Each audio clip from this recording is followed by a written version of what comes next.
Assalamualaikum warahmatullahi wabarakatuh. Perkenalkan, nama saya Muhammad Fazrul Aska dengan NIM 30422020. Di sini saya akan menjelaskan bagaimana saya mengetahui tentang filsafat Islam yang telah saya pelajari di semester 2 ini bersama Profesor Imam. Oke, sebelum kita mempelajari tentang filsafat Islam lebih dalam, lebih baiknya kita mengetahui apa itu filsafat terlebih dahulu. Filsafat berasal dari bahasa Yunani yang yaitu philo dan sophia, PHILO dan SOPHIA, philosophia. Philo berarti cinta dan sophia yang berarti kebijaksanaan atau kebenaran. Sedangkan menurut istilah, filsafat diartikan sebagai upaya manusia untuk memahami secara radikal dan integral serta sistematik mengenai Tuhan, alam semesta, dan manusia. Filsafat adalah ilmu yang tak terbatas karena tidak hanya menyelidiki suatu bidang tertentu dari realitas yang tertentu saja. Jadi filsafat itu banyak menyelidiki tentang bidang apapun, tidak hanya realitas tertentu saja. Filsafat senantiasa mengajukan pertanyaan tentang seluruh kenyataan yang ada. Selalu ada pertanyaan dari filsafat. Filsafat pun selalu mempersoalkan hakikat, prinsip, asas mengenai seluruh realitas yang ada. Bahkan apa saja yang dapat dipertanyakan pasti muncul, termasuk filsafat itu sendiri. Selain itu, filsafat Islam merupakan jembatan yang menghubungkan antara filsafat kuno dan filsafat abad kebangkitan. Kebangkitan di sini yang dimaksud yaitu kebangkitan Renaissance ya. Lalu apa manfaat saya sendiri dalam mempelajari filsafat Islam?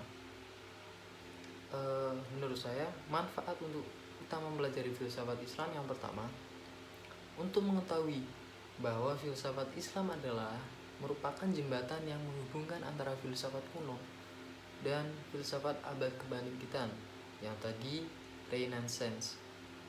Yang kedua, untuk mengetahui bahwa Islam adalah bersifat toleran dan lapang dada, sehingga filsafat Yunani kuno dapat bernaung dan dipelihara oleh umat Islam sebaik-baiknya.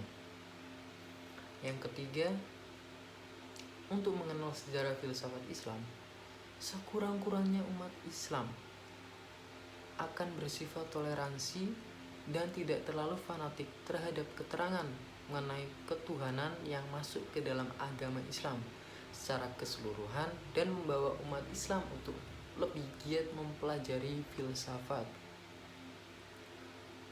Yang keempat, untuk mengetahui perkembangan filsafat Islam dari masa ke masa serta mengetahui faktor-faktor penyebab kemajuan dan kemunduran Islam. Yang kelima, untuk mengetahui mana filsafat yang diwarnai oleh Islam dan mana pula filsafat Islam yang sebenarnya tidak sesuai dengan ajaran Islam itu sendiri. Lalu yang terakhir, untuk membantu umat Islam dalam berpikir secara kritis dan objektif. Dengan sedemikian, setiap yang datang dari luar tidak begitu saja ditolak, melainkan dipelajari terlebih dahulu. Jadi apapun itu pelajaran yang datang dari luar atau fenomena-fenomena apapun yang datang dari luar, kita sebaiknya mempelajari terlebih dahulu. Jangan ditolak mentah-mentah seperti itu saja. Misalkan ada ada suatu cobaan yang harus kita jalani, tapi kita sudah putus asa terlebih dahulu, itu salah. Sebaiknya kita harus jalani, kita pelajari bagaimana kita bisa menghadapi cobaan tersebut. Lalu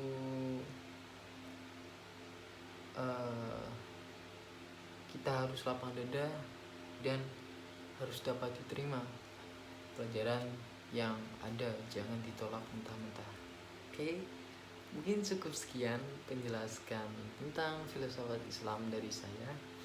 Kurang lebihnya mohon maaf. Wassalamualaikum warahmatullahi wabarakatuh.